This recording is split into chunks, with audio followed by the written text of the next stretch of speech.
आज अभी नवरात्रि के शुभ अवसर पे आपको सबको बधाई। सहयोग के प्रति जो उत्कंठा और आदर प्रेम आप लोगों में है वो जरूर सराहनीय है, इसमें कोई शंका नहीं। क्योंकि जो हमने उत्तर हिंदुस्तान की स्थिति देखी है वहाँ पर हमारी परंपरागत जो कुछ धारणाएं हैं, इसी प्रकार शिक्षा प्रणालियां हैं, सब कुछ खोई हुई है। सब कुछ हम लोगों का अतीत बीत चुका है और हम लोग एक उधेड़ बुन में लगे हुए हैं कि नवीन वातावरण जो कि 300 साल की गुलामी के बाद स्वतंत्रता पाने पर तैयार हुआ, वो एक बहुत विस्मयकारी जरूर है लेकिन विध्वंसकारी भी है। माने जैसे कि हम अपने मूलभूत तत्वों से उखड़ गए, उनका सिंचन नहीं हुआ ये बात जरूर है, लेकिन कुछ हमारी भी रुझान ज्यादा बाह्य के ओर रही। ये उत्तर हिंदुस्तान पर एक तरह का शाप था। उत्तर प्रदेश में सोचती हूँ कि सीताजी के साथ जो दुर्व्यवहार किया गया उसके फलस्वरूप अब मेरे ख्याल से धोबियों का ही राज शुरू हो गया। और बड़ी दुख की बात है कि जब आप उत्तर प्रदेश में सफर करते हैं तो देखते हैं कि लोगों में बड़ा उथलापन, अधूरापन, अश्रद्धा, अनास्था आदि इतने बुरे गुण आ गए हैं कि लगता नहीं वहाँ कभी भी सहयोग पनप सकता। दूसरी बात, बिहार, पंजाब, हर जगह ये पाया जाता है कि हम अपने को कहते हैं हिंदू या भारतीय, लेकिन हम अपनी संस्कृति से पूरी तरह अनभिज्ञ हैं। हम कुछ भी नहीं जानते कि हमारी जड़ें क्या हैं, जिस जड़ के सहारे हम खड़े हैं। दूसरों की जड़ें हमारे अंदर बिठा करके हम पनप नहीं सकते। और जो हमारी जड़ें हैं वो इतनी महत्वपूर्ण है कि इसी से सारे संसार की जड़ें लावित होंगी, इसी से वो उच्च स्तर पे उठेगी। लेकिन यहाँ का मानव ऐसा कुछ अजीब वातावरण है कि न इधर के हैं न उधर के हैं। और जब भी मैं देखती हूँ अंतर तो बड़ा आश्चर्य होता है कि गहनतम जो विशेषताएं दक्षिण में हैं वो यहाँ एकदम खो सी गई। इस और हमें चित्त करना चाहिए और ध्यान देना चाहिए कि हमने ये सब क्यों खो दिया। जो हमारा इतना महत्वपूर्ण ऊंचा था उसे हमने क्यों त्याग। उससे तो ऐसे लोगों को ज्यादा मानती हैं क्योंकि कुछ नहीं कुछ तो कुछ जानते हैं अपने धर्म के बारे में। ऐसा कोई सिख आपको नहीं मिलेगा जो अपने धर्म के बारे में कुछ भी नहीं जानते, लेकिन ऐसे आपको हजारों हजारों हिंदू मिल जाएंगे तो कुछ भी नहीं जानते और उसमें उन्हें कोई हर्ज भी नहीं। इसका एक फायदा जरूर होता है कि जब धर्म बहुत ज्यादा संकलित होता है, ऑर्गेनाइज होता है, तो उसकी श्रृंखलाएं जरूर अटकाव रखती हैं। इससे आदमी अति पे जाकर के संगठित हो सकता है, एक बात है। लेकिन दूसरी बात कि हम बिल्कुल अनभिज्ञ अपने धर्म के बारे में, अपने विश्वासों के बारे में और अपनी धारणाओं के बारे में होने से अंग्रेजों को तो कह सकते हैं, परदेशी लोगों को कह सकते हैं कि आपको ये सीखना है, आपको ये जानना है, अपने गहरे में उतरना है। लेकिन हिंदुस्तानियों को क्या कहा जाए? वो तो अपने को अंग्रेज ठहरे बैठे। वो सोचते हैं कि हम तो बहुत ऊंची पदवी पर पहुंचे। इतना उथला जीवन हम बिता रहे हैं, इसकी और हमारी, इसीलिए हमारी संवेदना जो कि आत्मा की है, वो गहन नहीं होगी। आत्मा की संवेदना गहन है, उथली नहीं।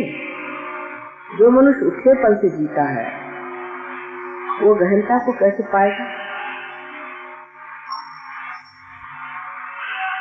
इस ओर ध्यान देना चाहिए कि हमने इसे क्यों खोया और खोने पर अब हमारा इससे संबंध कैसे हो, हम किस तरह से अपने को गहनता में उतार सकते। एक तो धर्म के प्रति हमारी उदासीनता है। मैं कोई बाह्य के धर्म की बात नहीं कर रही हूँ, ये आप जानते हैं, पर अंदर का धर्म होना बहुत है। अंदर का धर्म माने संतुलन जीवन, वो सब चीजों में असर कर। कोई कहेगा कि माँ कपड़े पहनने से क्या होता हो, वो तो जो है जड़ वस्तु, सूक्ष्म में ही सब कुछ है। अरे भाई, आप सूक्ष्म में तब जाओगे जब जड़ को आप पाओगे। जब जड़ में भी आप इतने श्रृंखल हैं, तो आप सूक्ष्म में कैसे? हमारे भारतीय संस्कृति की विशेषताएं जो है, उसको समझे बगैर ही बहुत लोग गलत काम करते हैं। जैसे कि हाथ में चूड़ी पहनना एक छोटी सी चीज है।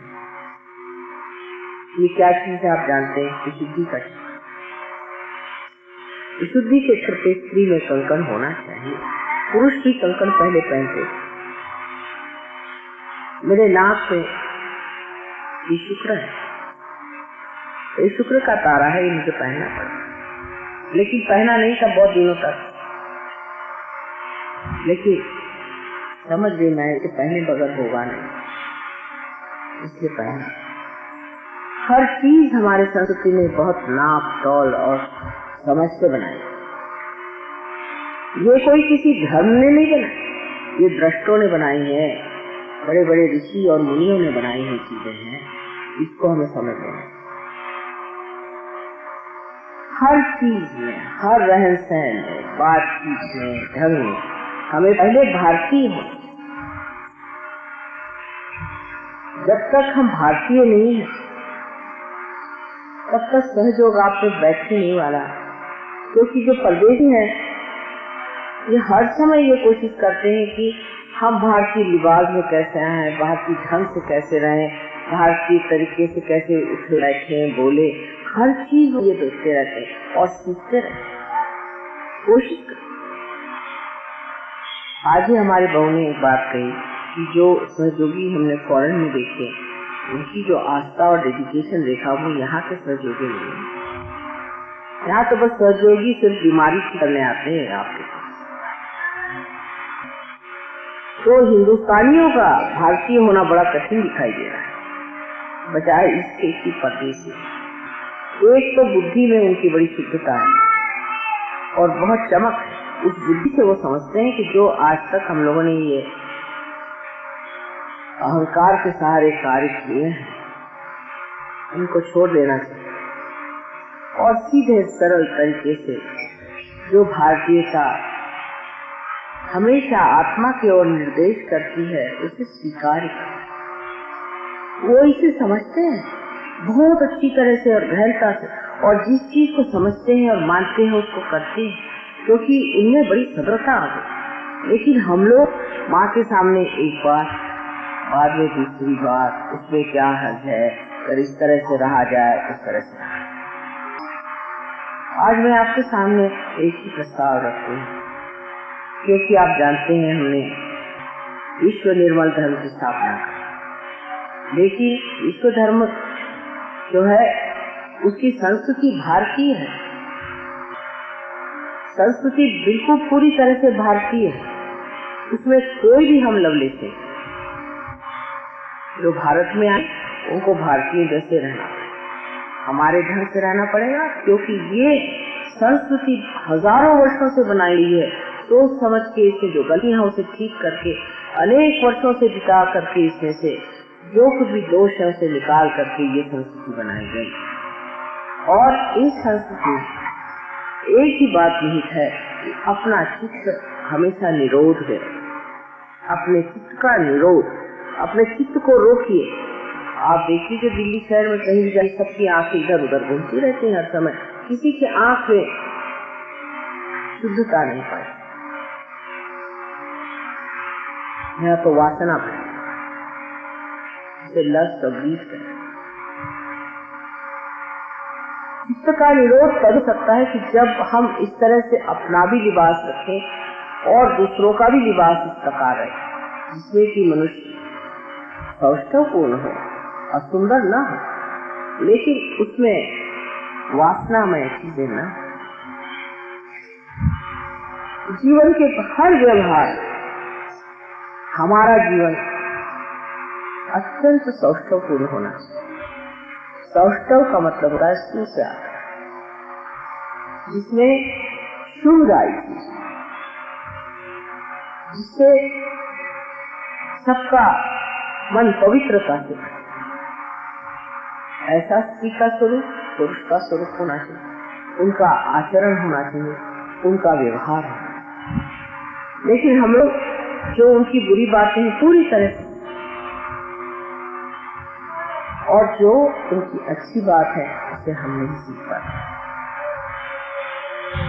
और अपने को ये समझ करके कि हम एकदम से बड़े भारी आधुनिक बन गए, इस आधुनिकता के जो शाप है उससे आप वंचित नहीं रहे। अपने बच्चों की ओर नजर, अपने बच्चों में भी भारतीय लानी चाहिए। बच्चों में आदर, आस्था, नम्रता सब होना, शांति से बैठे। अब आप महाराष्ट्र के बच्चे देखिए, सीधे बैठे रहते।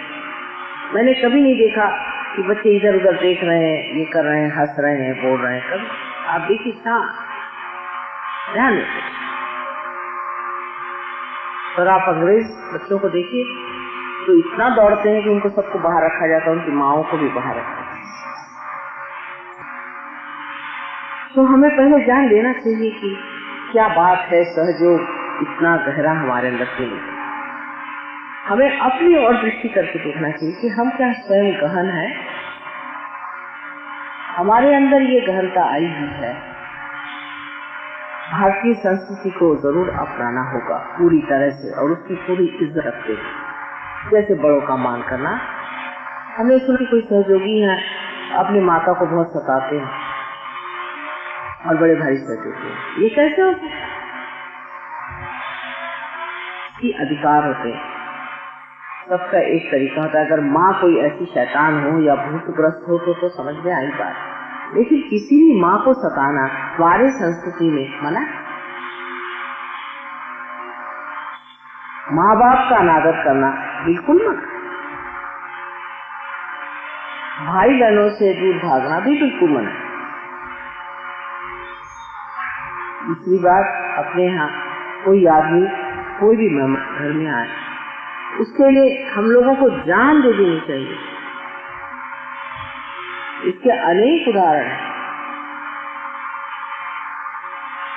जो हमने खोया हुआ है पूरा की पूरा हमें सहयोग से वापस लाना है। पन्नादाई जैसी औरतें ने अपने बच्चे को त्याग दिया, युवराज को बचाने के लिए जिसे अपने बच्चे को त्याग दिया। पद्मिनी जैसी स्त्री इतनी लावण्यपूर्ण थी। उन सबको याद करिए जिन्होंने अपनी जान देश की आन में मिटा दी। उस संस्कृति को छोड़ कर आप किसी तरह से सहयोग में पनप नहीं। मैंने सारी संसार की संस्कृतियां देखी। एक तो जो अनादिकाल की संस्कृतियां चली आ रही हैं, इजिप्ट में कहिए या चाइना में कहिए या आप चाहे तो ग्रीस में, इटली में काफी पुरानी सभ्यता है, हजारों वर्ष की सभ्यता है और ऐतिहासिक भी है। हमारी तो इतनी पुरानी है कि वो कुछ ऐतिहासिक है, कोई पौराणिक है और कोई तो कोई समझ नहीं पाता। इतनी पुरानी सभ्यता हमारी है और इन सभी सभ्यताओं ने विकृति को ही माना और उसमें बैठ गए। उसमें दिखाया कि परशुराम जो थे उनमें औरतों के प्रति बड़ा आकर्षण था। कैसे बाप रे बाप, तो जल्लाद थे, वो कैसे औरतों के प्रति आकर्षण रखे। विष्णु को दूसरे गंदे स्वरूप में दिखा दिया। इस तरह हर एक देव देवताओं को उन्होंने उठा के छोड़ दिया। अब आप रोम में जाइए,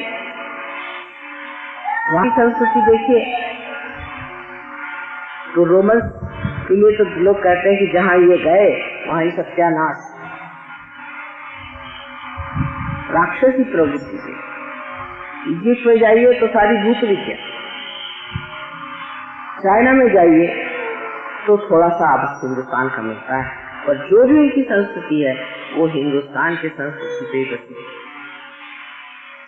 जो भी कुछ वो मानते हैं वो हिंदुस्तान से ही सभ्यता को करते हैं। उसी प्रकार आप जापान में जाए, वहाँ भी आप पाते हैं कि हिंदुस्तान की संस्कृति बसी हुई चीजें जैसे कि ज़ेन आदि हैं, ये सब हिंदुस्तान से गई हुई चीज। संसार को हमें सभ्यता है, हमारे संस्कृति में सारी सभ्यताएं इतनी सुंदर है, उसको भुला करके और अब हम उस सभ्यता को ले रहे हैं जिसमें कोई भी सभ्य चीज बहुत असभ्य। इतना ही नहीं कि हम सभ्य हो, हम तो सभ्य हो। सभ्यता ऐसी हो कि हमारे व्यक्तित्व से शुभ झरे तभी संसार की। तो पहले एक भारतीय के नाते आप अपने प्रति एक गर्व की दृष्टि से अपने प्रति अभिमान रखें कि आप एक भारतीय हैं, आपके पास इस संस्कृति की इतनी बड़ी संपदा है। और कृपया कोशिश करें कि हमारे हर एक जीवन में हम भारतीयता के साथ अंग्रेजियत को त्याग, विलायती चीजों को त्याग, विलायती चीजों का इस्तेमाल करना, उनके रहन सहन का इस्तेमाल करना बहुत है। आप जानते हैं आपकी माँ सब भारतीय संस्कृति की,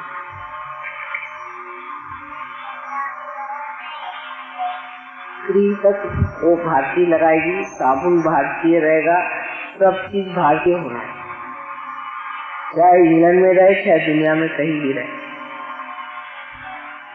और मैं देखती हूँ कि बाहर की कोई चीज लगाओ तो मेरे तो सुहाती नहीं, कोई क्रीम बाहर की लगाओ तो मुझे वो सुहाएगी नहीं,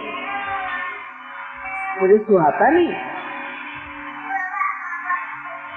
इसलिए जो यहाँ पर विशेषकर नॉर्थ इंडिया आप देखते हैं कि लोग बहुत ज्यादा परदेसी चीजों के और परदेसी सभ्यता के और परदेसी व्यवहार की ओर इतने ज्यादा झुके जा रहे हैं। ये कहाँ पहुंची? कम से कम अपनी सभ्यता तो संभालो। सभ्यता के बाद धर्म का सवाल आता है। धर्म हमारे यहाँ संतुलन, जरूरत से ज्यादा बात करना, जरूरत से ज्यादा किसी पे अतिशयता करना, किसी पे हावी होना, ये गलत है। सबसे तो बड़ी बात आश्चर्य की ये है कि हमारे यहाँ उत्तर हिंदुस्तान में औरतों पे बड़ा ज्यादा डोमिनेशन है। औरतों को बहुत बुरी तरह से हम लोग यहाँ पर बताते हैं। कोई औरतों की इज्जत ही नहीं है उत्तर हिंदुस्तान। औरत को जिस तरह से भी हो सके दबाया जाए, औरत के प्रति कोई भी श्रद्धा नहीं दिखाई। फिर औरतें निकलती हैं एकदम यहाँ से जो तो एकदम तूफान मार, फिर वो जूते से बोलते हैं। जब आप भी उस चीज को दबा दीजिए तो ऐसी ही औरतें खोपड़ी पे बैठी। मैं तो यूपी में देखती हूँ, वहाँ तो जो औरत वेश्या जैसी है वो बहुत मान जाती है, और या तो जो औरत को डंडा लेके बैठी, और सीधी सरल अच्छी औरत हमेशा दबाई जाती, बुरी तरह से सताया जाता। ये कहते मुसलमानों से आया, लेकिन मैं मुसलमान देश में गई हूँ, रियाद में रही। हाँ, मानते हैं वहाँ 4 बीवियाँ करते हैं, जो भी करते हैं, लेकिन औरत की इज्जत कितनी है वहाँ, बहुत ख्याल करते हैं कि औरत अबला है, उसकी मदद करनी चाहिए, बहुत इज्जत करते हैं। हम ना तो मुसलमान न हिंदू न पता नहीं कहाँ के आ गए, जो कि औरतों के इस तरह सताते हैं। अब इस शहरी शहर में सुनते हैं बहुत ब्राइट बर्निंग हो गई। आज इस बात से इससे कह रही कि मैं परदेश से गई, वहाँ लोगों से यही पूछते हैं कि ये क्या आपकी सभ्यता है कि आप अपने यहाँ की ब्राइड को जला देते।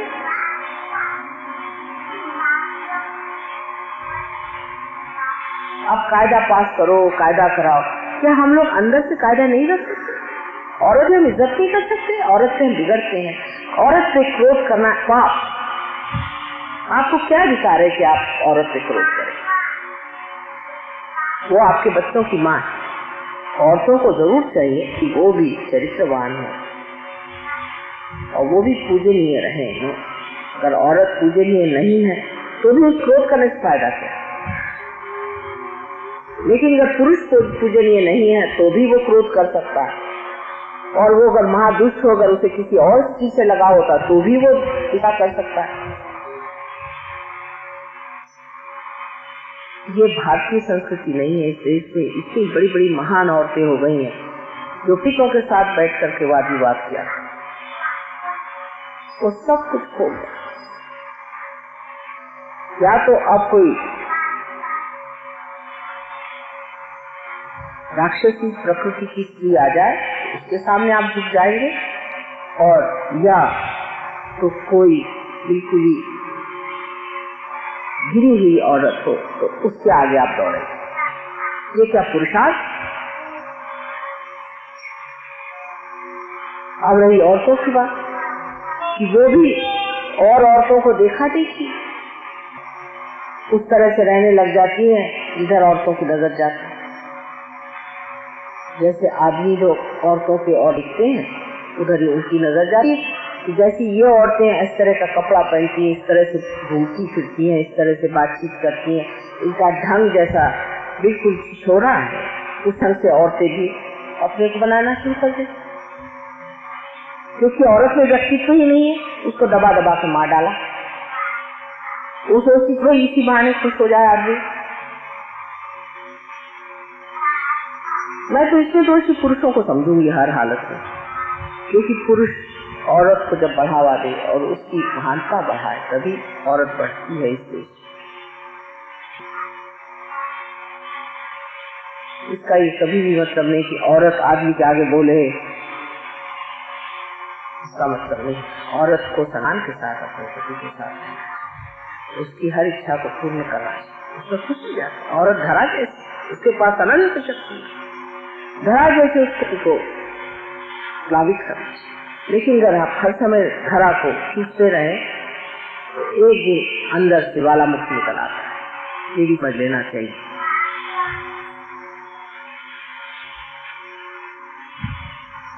बाहर जाकर शर्म आती है सोच सोच करके जिस तरह के किस्से यहाँ के लोगों की तरफ है। और ये चीजें महाराष्ट्र में क्यों नहीं होती? महाराष्ट्र में तो डाउरी सिस्टम बिल्कुल नहीं है। साउथ इंडिया में भी बहुत ज्यादा डाउ का सिस्टम चलता है। उसकी वजह वो दिल्ली में जो आके बैठे हैं सब मद्रासी, उनको सबको वापस करो या उनको की मद्रासी बनो। दिल्ली में सीखे हैं इतनी रुपए डाउरी लेंगे, उतनी रुपए डाउरी लेंगे। बड़ा आश्चर्य होता है। आज की लड़की के नाम से रुपया पैसा जरूर कर देना, लेकिन डाउरी लेने वाले हो दूसरे, लड़की से थोड़ी कोई संबंध रहता है। भारतीय सभ्यता में ये कहीं भी नहीं है। हमेशा स्त्री का मान राधा कहा जाता है, कृष्ण राधा के बगैर कुछ भी नहीं है, मान ली। जब कंस को मारना था तब भी उन्होंने राधा को याद किया। राधा की शक्ति से मारा है, वो क्या मार सकते तेरे मामा को? और मार सकते तो जब पैदा हुए तभी मार डालते। हमारे यहाँ सीता राम कहा जाता है।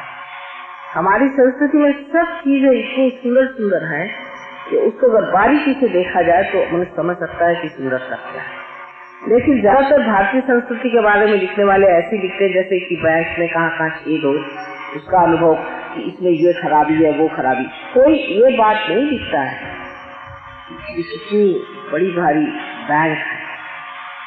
लिखता ये है कि इसमें से इधर से छेद है, इधर से छेद है। ना इन्होंने हो सकता है एक दो बातें उसमें शायद ठीक करनी भी हो, एक आध इधर उधर की। लेकिन एक एक चीज का देखिए, स्वार्थ शब्द देखिए, स्व का अर्थ पाना स्वार्थ। परम स्वार्थ वही है कि जब आपने परम को पाया।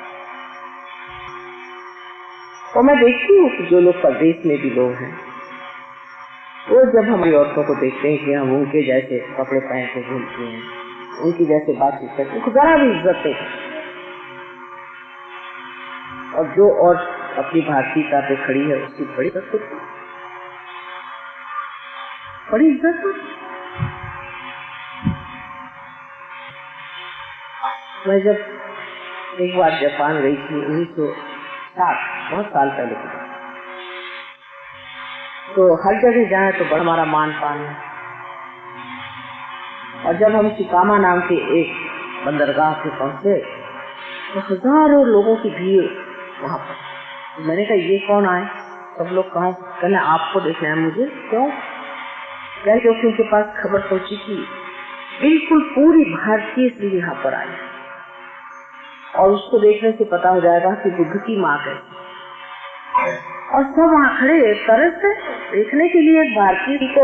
वहाँ सारी सिंधी औरतें आधे कपड़े पहन के गई थी, वो तरस गए थे देखने के लिए कि एक भारतीय नारी कैसी होती, किस तरह से कपड़े पहनती, कैसे उसके बाल हैं क्या। हम लोग जहाँ भी जाएं हमें वो लोग कुछ उपहार दे दें। एक जगह बरसात हो रही थी तो मंदिर चले गए, वहाँ उन्होंने हमको कुछ उपहार दिए। तो जो ट्रांसलेट करे तो हमने कहा ये हमको हर जगह उपहार लोग खुद टैक्सी में बैठिए तो टैक्सी वाला गाड़ी रोक के कुछ उपहार दे। कहने क्योंकि रॉयल फैमिली। मैंने कहा रॉयल फैमिली ये कैसी है? तो बात नहीं कहने। देखिए आप बाल कैसे बनाते, हमारे यहाँ सिर्फ रॉयल फैमिली के लोग इस तरह से बाल बनाते हैं और बाकी के लोग जो है हेयर ड्रेसर के पास जाते हैं। ये तो रॉयल पना की निशानी है, अपनी इज्जत में। तो हम लोग इतने हैरान हो गए, हमारी लड़कियां, और हम तो इतने हैरान हो गए कि सच्ची है बात। इसका निरूपण हम तभी कर सकते हैं जब हम इसे बाहर जाके देखें। और जब तक हम इस देश में हैं तो हम नहीं समझ पाते कि हर एक चीज कितनी सुंदर और अच्छी बनाए। स्त्री के लिए अलंकार आवश्यक बताया गया है, उसे अलंकार पहना चाहिए। विवाहित स्त्री के लिए बताया गया है कि उसको अलंकार पहना चाहिए। खास करके उसके ऊपर सारे घर की दारोमदार होती है, उसके चक्र ठीक रहने चाहिए, उनको सुशोभित रखना चाहिए। उस तरह से कायदे से कपड़े पहना, कायदे से। लेकिन अपने को विशेष आकर्षक बनाना वगैरह, ये सब चीजें भारतीय संस्कृति।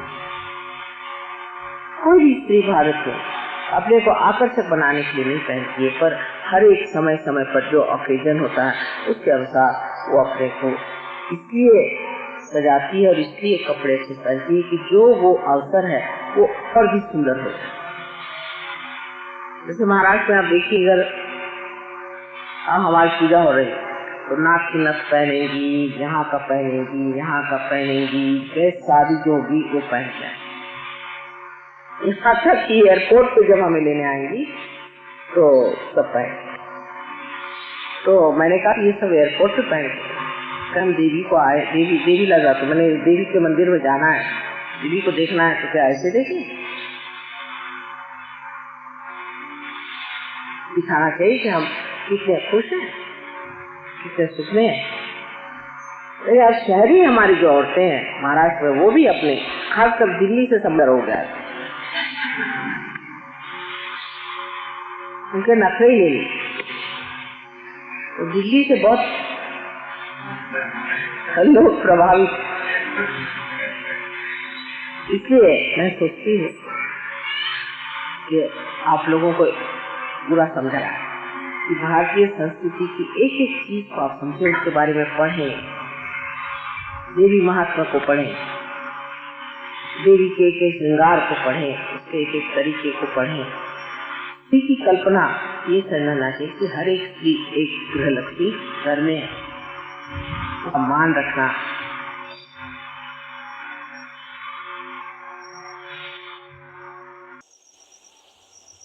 उनको इज्जत से रखना बहुत जरूरी।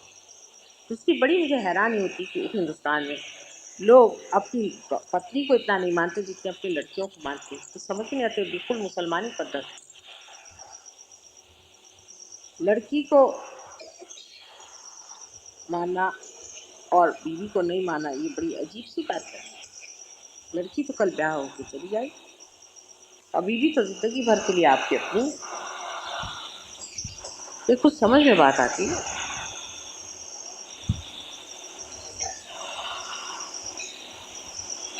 उसी प्रकार अपने पति को नहीं माना लेकिन लड़के को सब कुछ माना, ये भी इधर ज्यादा बीमारी। लड़का बहुत बड़ी चीज है, उत्तर हिंदुस्तान में लड़का बहुत बड़ी चीज।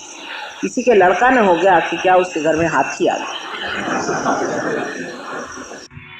वो बाद में उसके वो माँ को लाठी मारे कोई हर्जा नहीं, उसका राज्य न अपमान ही करे कोई हर्जा नहीं, तो लड़का हो गया। उसके बाद असल मिठाई बांटी जाए।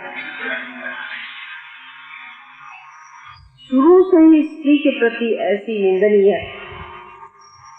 दृष्टि रखने से औरत हमेशा असुरक्षित, इनसिक्योर रहती है। जो औरत इनसिक्योर रहती है वो या तो आपको जाके छोड़ देगी या आपका सर्वनाश कर देगी। स्त्री के अंदर पूरी इज्जत और मान आप लीजिए। बच्चों से भी मान से बात। आप बच्चे हैं, आप विशेष हैं, आप सहयोगी हैं, आपका मान होना चाहिए।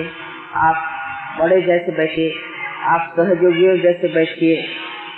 ये अगर आप अपने बच्चों को समझाने लग जाएं तो बच्चे कहाँ से पहुंचे।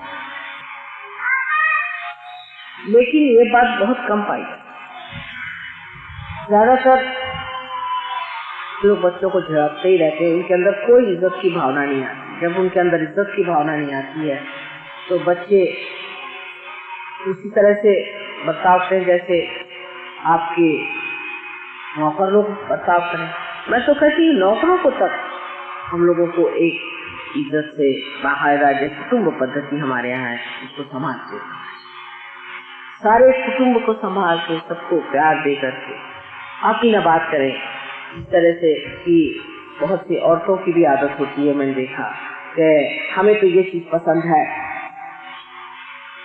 हमें ये पसंद नहीं, ये सफाई हुई घर में, वो नहीं हुआ, ये ठीक होना चाहिए। आप करिए ये आपका और खुश हुई, और 3 बार खराब हो तो 4 बार करिए। देखिए आपके शौक,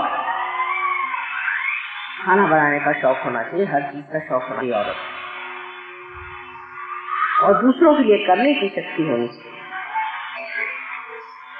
लेकिन इसका मतलब नहीं कि आदमी खोपड़ी पे बैठ जाए।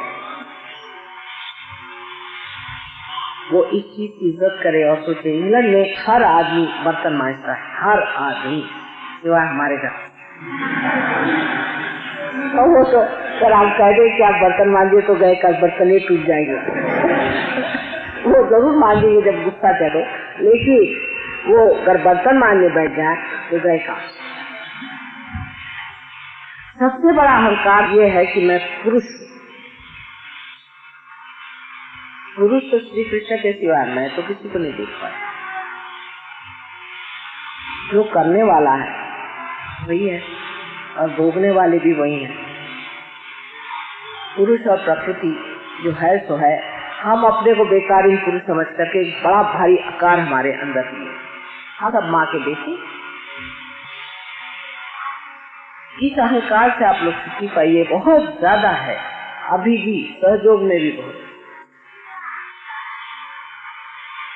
और फिर वहां तक कि बीवी को मारना पीटना, बीवी को मारना और पीटना यह अधर्म है।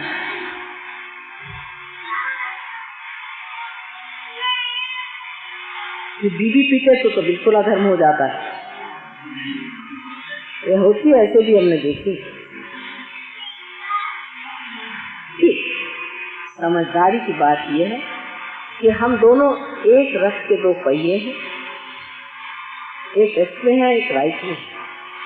कोई सा भी पहिया अगर छोटा हो जाए तो पहिया गोल गोल घूमे। दोनों एक साथ एक जैसे होने चाहिए, पर दोनों एक जगह में है, एक लेफ्ट में है एक राइट। राइट है उसका कार्य यह है कि वो दिशा दे, बाह्य की तरफ देखे, बाह्य की चीजें संभाले, घर की बाहर सफाई करे, जैसे वहां करते हैं लोग। बाहर की सफाई आदमियों को करना आना ही चाहिए सहयोग, क्योंकि वो बाहर की सफाई नहीं करते हैं, इसीलिए अपने बाहर के आंगन गंदे रहते हैं, अंदर की सब सफाई रहती है। औरत जो झाड़ू मारे सब करे घर के अंदर, और आदमी जो है वो बिल्कुल देखता कि बाहर सफाई है। औरत तो बाहर जा नहीं सकती और आदमी करने वाला नहीं, इसीलिए अपने जितने गांव शहर गंदे रहते हैं, इसलिए आदमी अपने आप कोई सफाई नहीं करता। इंग्लैंड में देखिए, हर एक सैटरडे संडे सब आदमी आपस में कंपटीशन लगाते हैं कि तेरा अच्छा कि मेरा अच्छा। सब एक स्पेशल ड्रेस पहन के सब खड़े हो जाते हैं और अपनी सफाई करते हैं। सहयोगियों को कोई हल नहीं, क्योंकि हमें अल्लाह, हम दूसरे हैं, हमें कोई हल नहीं कि हम ये करें। पहले जमाने में हमारी संस्कृति में यही कि बाहर की सारी सफाई आदमी लोग करते थे, औरतें नहीं। और वही चीज आज भी हमारे अंदर अगर आ जाए तो आप देखिए कि एक शुरुआत हो जाएगी कि हम बाहर की सफाई और अंदर की सफाई हमारे देश में शुरू हो जाए तो गंदगी कहाँ रहे। लेकिन उससे बड़े फायदे हो जाते हैं जब आदमी लोग सफाई करना चाहिए। जैसे लंदन पहुंचे आप, तो हमने देखा कि यहाँ बर्तन धोने के, साफ करने के इंतजाम बड़े जबरदस्त है। तो हमने कहा कि भाई ये कैसी क्या यहाँ ऐसी चीजें बनी हुई, इसको इससे रगड़ो तो 5 मिनट में निकल जाएगा, कढ़ाई है उसमें ये लगा दो तो 2 मिनट में सफाई हो जाती। हमने कहा हम लोग तो रगड़ते रगड़ते मर जाए, ये निकलती नहीं कढ़ाई, ये है क्या? पता हुआ कि आदमियों को सफाई करनी पड़ती है ना। तो उन्होंने सारे साइंटिस्ट को बुलाया कि बाबा ये पता लगाओ, इसका निकालने का इंतजाम। इसको सबको कढ़ाई मारनी पड़ेगी। कभी कभी बर्तन अगर आदमी मांगे तो कुछ फायदा ही हो जाएगा। और जब आप काम करते हैं उनके साथ तो काम हाथ बटाने से ये भी पता होता है कि ये काम कितना कठिन और ये मुश्किल का काम है।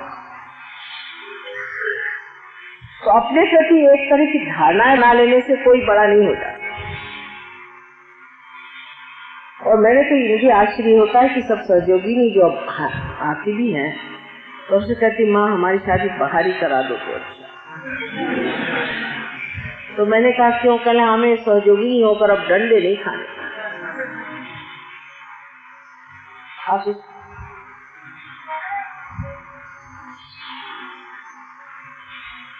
बड़ी मुश्किल से ये परदेसी लड़कियों को बुलावा दे देकर मैं यहाँ से कराती हूँ। सीख जाए तो नसीब समझ लो। लेकिन वो चले आते परदेश से, सीख जाते वहाँ। हमने देखा कि पाटनकर का लड़का खूब बर्तन मार रहा है।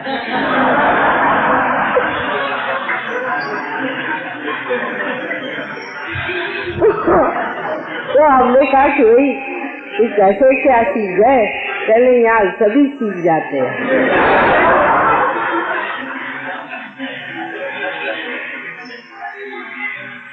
खूब पीले उठा रहा था हमारे साथ, और यहाँ अगर आप थे तो बिगड़ता और कहता कि नहीं मुझसे ये सब नहीं होने वाला, बेकार की चीज। वहाँ खूब मेरे साथ पतीले उठा रहा। तो मैंने कहा उन लोगों को करने तो तुम क्यों उठा रहे, कल मुझे सीखना जो है। जो आदमी वहाँ ये सब जानता नहीं उसको निठल्लू कहते हैं।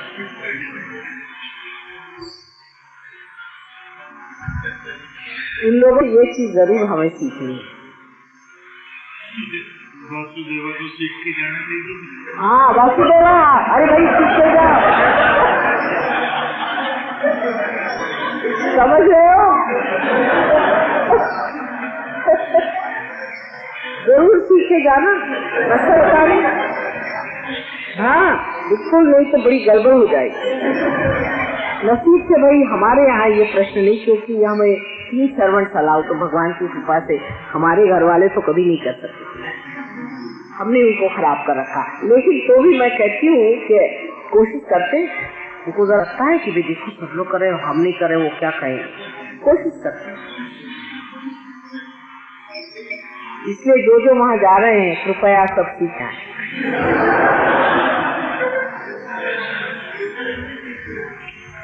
तो उसके बगैर आपका वहाँ मान नहीं होने वाला।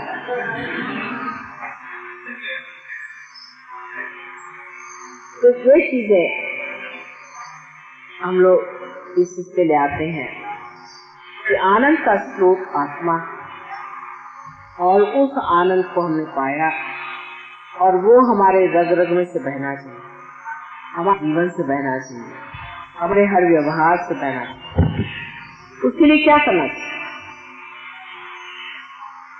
पहले सबसे पहले देना। जो आदमी दे नहीं सकता वो आनंद का मजा नहीं उठा सकता, क्योंकि जब तक चीज बहेगी नहीं तो कैसा मजा है। जैसे एक मेंढक एक छोटे से तालाब में जिसका पानी नहीं बहता है, काई रहता है, उसी प्रकार अगर हम अपने जीवन चाहें तो बिता सकते हैं। और हमारे भी शरीर पर जैसे कि एक मेंढक के शरीर पर भी काई जैसे जम जाती है, काई जैसा रंग, ऐसा ही हमारे जीवन का रंग काई जैसा हो जाता है। लेकिन जीवन का रस हमें पाना है और उसका मजा उठाना है और आत्मा का आनंद देखना है, तो हमें चाहिए कि हम अपना दिल खोल और भाएं इस आनंद। आप जानते हैं कि आपकी माँ की उम्र अब 63 साल की हो गई और हिंदुस्तान के हिसाब से 64 साल की हो गई, लेकिन कितनी मेहनत करती है आप, इतनी सफर, करीबन हर तीसरे दिन सफर, दूसरे दिन सफर, उसके अलावा पहाड़ों जैसी कुंडली उठाना, बड़ी मेहनत। फिर सारे न्यूज़पेपर वाले पूरी समय मेहनत से। हमारे साथ एक देवी जी है, हमसे 5 साल छोटी है, और मोदी साहब पूरी समय कहे ये बुढ़िया देखो बेचारी कितनी मेहनत करे। मैंने कहा और मेरी बात नहीं कर रहे हो तुम, मैं उसको 5 साल बड़ी हूँ, उनके लिए तो बुढ़िया बेचारी कितनी कर रही, ये बुढ़िया कितना करे। मैंने कहा मैं कौन, इसको देखो। तो वो तो सोचते नहीं कि मैं बुढ़िया हूँ, क्योंकि अभी तक देने की शक्ति हो सकती, क्षमता है। जब तक देने की शक्ति आपके अंदर है तब तक आप कभी भी बूढ़े नहीं हो सकते। इसलिए देना सीख, दिल खोल, तब आनंद देखिए क्या। सूक्ष्म में दिल खोल देना चाहिए, लेकिन यही हमारी सभ्यता का तत्व है।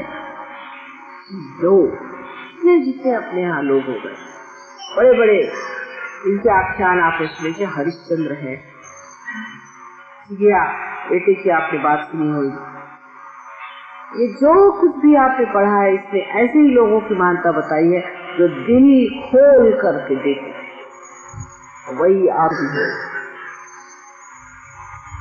इस संस्कृति की महत्ता जितनी भी गाई जाए वो कम है, लेकिन सिर्फ महत्ता से नहीं है, वो हमारे अंदर नहीं चाहिए।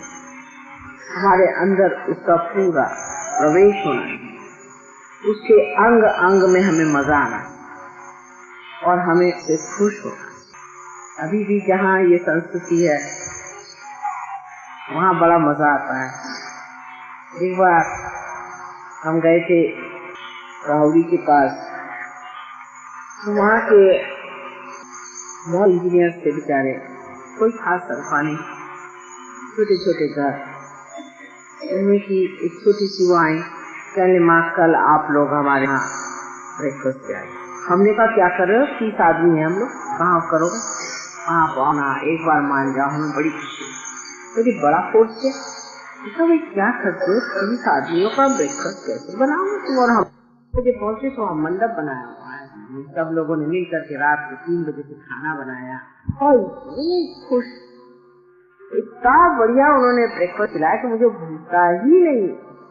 और पता नहीं कहाँ से बेंचेस ला के लगाए और कहाँ से इंतजाम किए और इतनी खुश जैसे बड़ा भारी कोई बड़ा समारंभ हो गया। ये हमारा देश, ये हमारी, इसको मत छो, इसको फिर से पनपाना है, इसको बढ़ावा दे।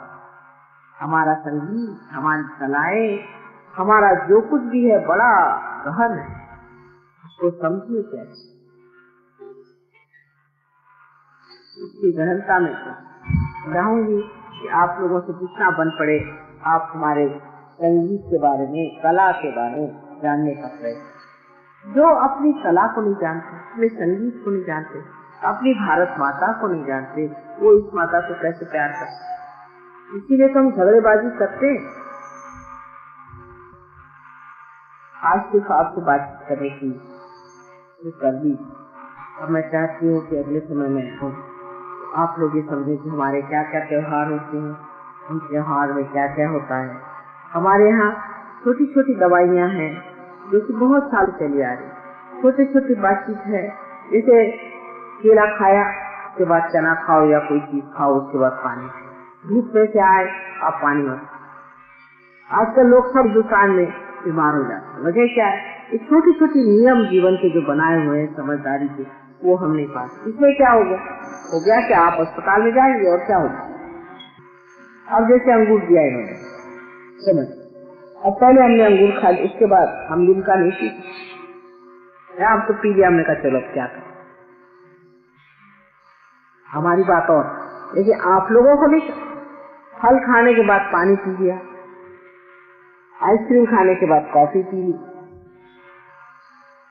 या कॉफी के बाद आइसक्रीम खा लिया, तो क्या। ये छोटी छोटी बातें हमारे जीवन की, जो छोटी छोटी चीजें हमें, इसे कहते हैं कि अणु परमाणु में हमारा जो है जीवन बड़ा ही सुघड़ व्यवस्थित और ऐसा बनाया गया है कि जिससे मनुष्य हमेशा स्वस्थ, तंदुरुस्त स्वस्थ रहे, उसका मन स्वस्थ रहे, उसका चित्त स्वस्थ रहे, और जिससे अंत में वो परमात्मा को प्राप्त, ऐसा सुंदर सारा बना। लेकिन तो समझ लें, और जिस आदमी में चरित्र ही नहीं वो आज इस काम, लेकिन चरित्र को बढ़ावा देने वाली, उसको सजाने वाली, उसको पूरी तरह से प्लावित करने वाली जो शक्ति है वो है आपकी सभ्यता। सभ्यता से ही आप जानते हैं कि ये असभ्य है, ये हमें शोभा नहीं देती। तो आज की हमारी इस डेट में हम चाहेंगे कि आप अपनी भारतीय संस्कृति जो है उसको सर आंखों पे लगाकर मान्य करें, उसे स्वीकार, और उसमें ही आप देखिएगा कि आपका चरित्र ऊंचा होता है। शिवाजी का चरित्र माना जाता है बहुत ऊंचा। शिवाजी की न जाने कितनी बातें आपको बतानी चाहिए, लेकिन उनके चरित्र में माँ का बहुत बड़ा था। लेकिन एक बार सुनते हैं कि कल्याण के सूबेदार की बहू कोई उनके सरदार पकड़ के लाए, वो बहुत लावण्यवती और उसका बहुत खजीना था, सब कुछ उठा के ले आया था, सारा माल, सारे और काफी लोगों को पकड़ के। और जब शिवाजी दरबार में बैठे तो उनके सामने पेश किया, तो वो घूंघट तो नहीं लेकिन नकाब पहने, तो उनका कि आप अपना नकाब हटाइए। तो उन्होंने नकाब हटाया, तो बड़े काबिल में बजाय इसके कि कहे कि आप हमारी बहन हैं। उन्होंने कहा कि अगर हमारी आपकी इतनी खूबसूरत होती तो हम भी आपके इतने खूबसूरत होते। उसके आंख से आंसू। उसके बाद उनके जितनी भी चीजें थी, जो जेवरात थे, हर चीज उनके हर आदमी को बाइज्जत कल्याण तक पहुंचाया और बहुत नाराज। ये हमारे देश का राणा प्रताप एक बार जरा झुक गए क्योंकि बहुत परेशानी में थे कि लड़की के लिए घास की रोटी बनाई, वो तक एक गिलास उठा के ले गया। उसको देख करके कहा, राणा प्रताप जैसा आज कोई आदमी है आपके पॉलिटिक्स में? सब चोर बैठे हैं। तो जब उठा के ले गई दिल्ली तो राणा प्रताप के मन में आया और वो चिट्ठी लिखने बैठे कि मैं आपको कहा कि मैं आपकी शरणा। जैसे उन्होंने पढ़ा उनकी बीवी ने, उन्होंने भाला उठा अपने लड़की को मारने के लिए दौड़े। तो कहले ये क्या कर रही? कहले इसको ही मार डालती हूँ जिसकी वजह से तुम ये सोच रहे। ये हमारे देश के औरतों का चरित्र और आजकल ये नमूने दिखाई दे रहे हैं। ये कहाँ से पैदा हुए यहाँ पता नहीं, लेकिन सहयोगी की औरतें इसी तरह की होती और मर्द भी इसी तरह के। संस्कृत में आ जाता है कि परस्त्री जो है वो माँ कोई भी परस्त्री माँ सब और परक यहाँ बेटी सब। तो हम जब शादी होकर यूपी में गए तो लोग कहने का असंभव है। मैंने कहा तो बहुत ऐसे लोग देखे, अधिकतर हम तो ऐसे लोग देखते हैं। या यूपी में क्या विशेषता है कि यहाँ असंभव बात है? आपकी नजर इतनी खराब कैसे? हमने तो जिंदगी भर ऐसे लोग देखे। ये कहाँ से ये लोग आ? तो वहाँ नवाब साहब एक कोई थे, उनके 165 बीवियां थी और पता नहीं क्या क्या। और क्या होगा? उनके सामने आइडियली ऐसे खड़े हैं वहाँ, तो और क्या होगा? कोई अच्छी आइडिया तो दिखाई नहीं देती। जैसे लंदन में एक राजा साहब थे, उन्होंने 7 बीवियों को मार डाला, तो वहाँ और क्या होगा? आजकल वहाँ औरतें मार रही हैं। अपनी संस्कृति जो है बहुत, और उस महत्वपूर्ण संस्कृति को समझना, उसकी गहनता समझना हर एक सहयोगियों का परम का। जब आप लोग उसे समझेंगे, सब कुछ लिखेंगे, तभी तो ना हमारे प्रदेश के सहयोगी भी इसको आपके साथ हैं। वो लोग छोटी सी बातें देखते रहते और सारा वो जोड़ते रहते हैं अपने अंदर, मैं देखती हूँ। लेकिन हम लोग ये नहीं, क्योंकि न इधर के न उधर के रहने की वजह से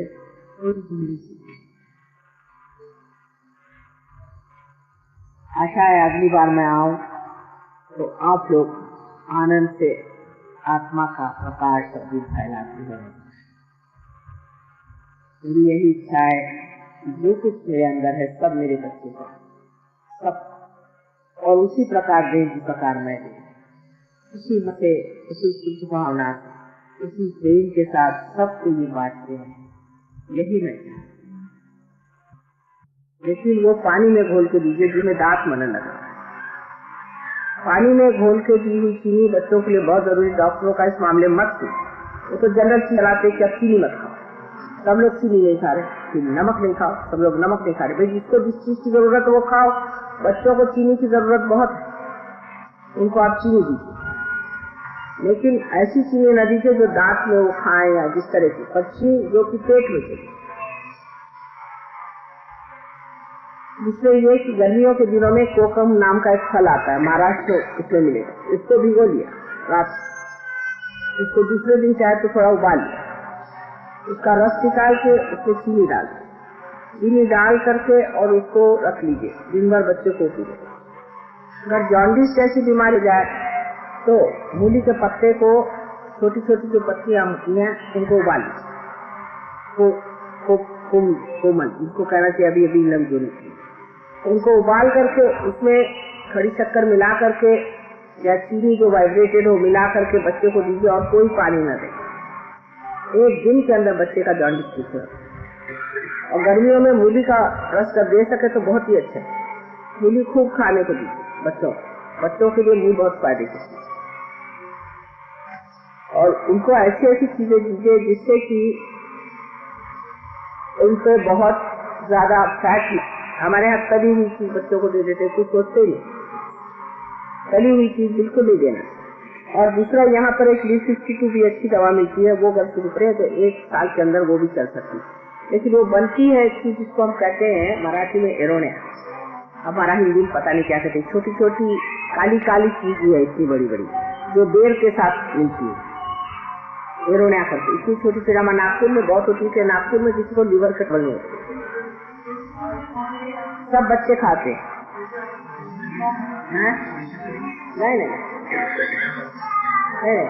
किसी को भी नाही, एरोनिया म्हणून एक आमच्या नागपूरला होता, मला इतकं माहिती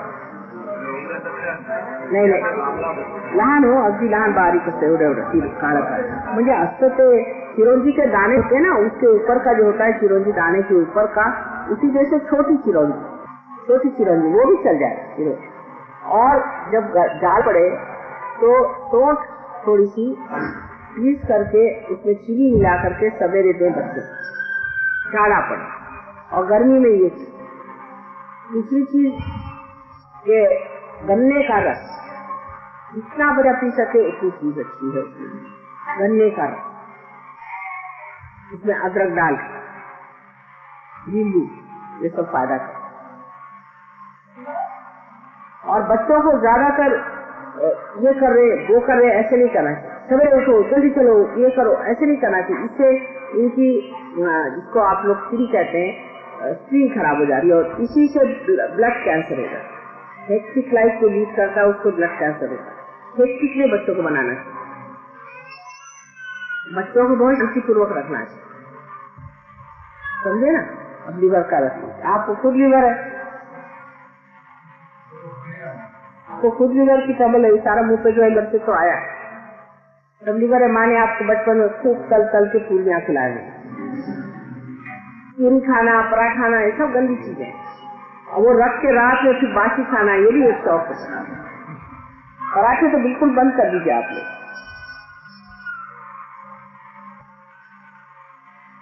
और कोई बात, कोई और बीमारी?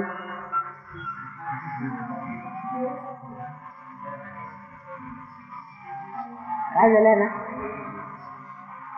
कशाला खोकला नाही?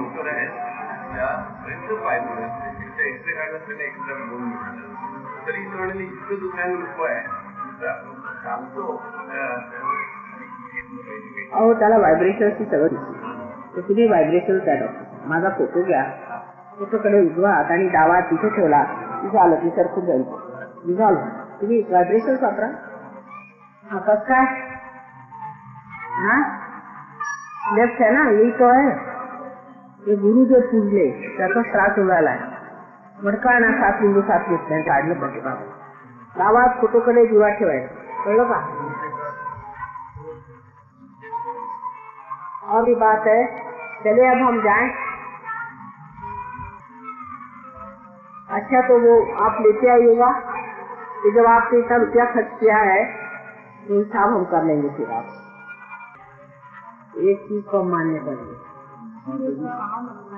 हाँ क्या करें? ऐसा नहीं, काम रहता तो आप अंदर से कुछ पहनते हैं, सिमित पहनना चाहिए. हाँ अंदर से सिमित पूरा नहीं पहने अभी भी नहीं वैसे इसी से हो जाए. हाँ दूसरा सहयोग में कंपलसरी है, कंपलसरी हर आदमी को अंदर बनियान पहनना है आजकल का है, और औरतों को अंदर से शमीज पहननी है. और साड़ी पहनती तो नहीं, और अगर ये पहन रही दूसरा ड्रेस है उसे चुनरी ले ली, जरूरी नहीं तो सारे इसमें दर्द होगा आपके सीने, और फिर आप आएंगे माँ मेरा सीने में दर्द है. सब लोगों को बनियान पहनना है, क्योंकि आप जानते हैं छोटी सी चीज है कि आपको जब पसीना आता है तो पसीने में सूख जाता है और बदन में ठक लग जाता है. इसलिए ऐसी चीज होनी चाहिए जो पसीने को खींचे. बहुत लोगों को ऐसे दर्द होता है, बेकार मुझे परेशान करते हैं. इसलिए सबको कंपलसरी, और औरतों भी. हम लोग कॉलेज में पढ़ते थे, हम भी सलवार कुर्ता पहनते थे, जब से हम हमेशा शमीज पहनते थे, सवाल ही नहीं उठता था. पहले तो समझा जाता कि बदतमीजी, बगैर शर्त सीने के कोई लड़की घूमे तो। और दूसरी बात ये भी होती थी कि सलवार के जब तक इस तरह से पहना न जाएगा, समझिए ऐसे कपड़े के साथ नहीं हो, शमीज तो पहना नहीं जाता। शमीज पहनने का रिवाज पहले था, अब पता नहीं सब लोग ऐसे फैशनेबल हो गए कि कुछ समझ नहीं। तो किस लिए बनाया जाता? कायदे के लिए कि वो आपके अब्सॉर्ब कर दे। अगर शमीज, अगर आप साड़ी पहने तो ठीक है, साड़ी आपको ये करेगी, फिर साड़ी आपको लपेट के रखना चाहिए। जब आप बाहर आते हैं साड़ी हमेशा इस तरह से पहननी चाहिए जिससे बदन में आपके, इसका सबसे फायदे है ना, शारीरिक है और दूसरे लज्जा स्वरूप है, बहुत फायदा होता है। अगर आप अपने सीने को ढक लें तो जो हवा आपकी, खासकर यहाँ की हवा के लिए तो बहुत ही, इतना पसीना आता है, सब आपके वक्त सारे आप बैठे हैं वहाँ कर सारे आपके सीने में वो जकड़ जाता है, फिर आपको बीमारियां हो जाती हैं। यहाँ पर की बीमारियां मैं देखती हूँ